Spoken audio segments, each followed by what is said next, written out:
The word jihad is mentioned in the Quran about 41 times. The words mercy, peace, and compassion are mentioned about 355 times. Yes, come in. Come on in, Riaz. Sit down, please. Contrary to popular belief in most Western cultures, Islam is a religion that preaches peace and tolerance. Yes, Patricia.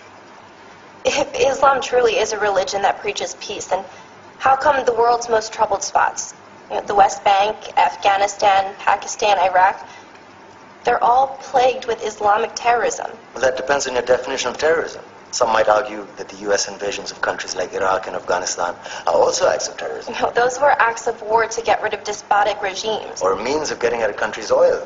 Conspiracy theories. Well, may I? Yes, please. Go ahead, Riaz. Mr. Khan is right. I mean, if we're talking about terrorists, the world's biggest terrorists are the white superpowers. Come on now. No, really, stop and think about it.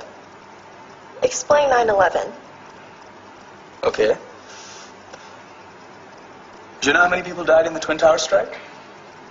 Around 3,000. And do you have any idea how many people died in the bombing of Afghanistan? Take a wild guess. More than 15,000 people died. And that's just conservative figures. About 50,000 tons of explosives were dropped on innocent civilians. Men, women, children. Yeah, but that was because of the Taliban. Now that you brought it up, did you know that the Taliban was a creation of the CIA to fight the Russians? Whatever. They were still harboring terrorists. Yeah, right. Terrorists that were never found. Just like the weapons of mass destruction that were never found in Iraq. Do you want to get into the death toll in Iraq? 500,000 civilians and counting.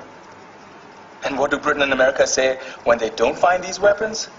It's simple. They just say sorry. And still refuse to relinquish control of these countries. What are you trying to say? What I'm trying to say is that just because you're American, wear a fancy suit, and call yourself the president, doesn't make you any less of a terrorist.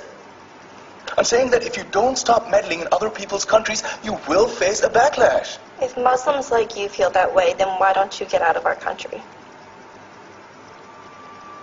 We will.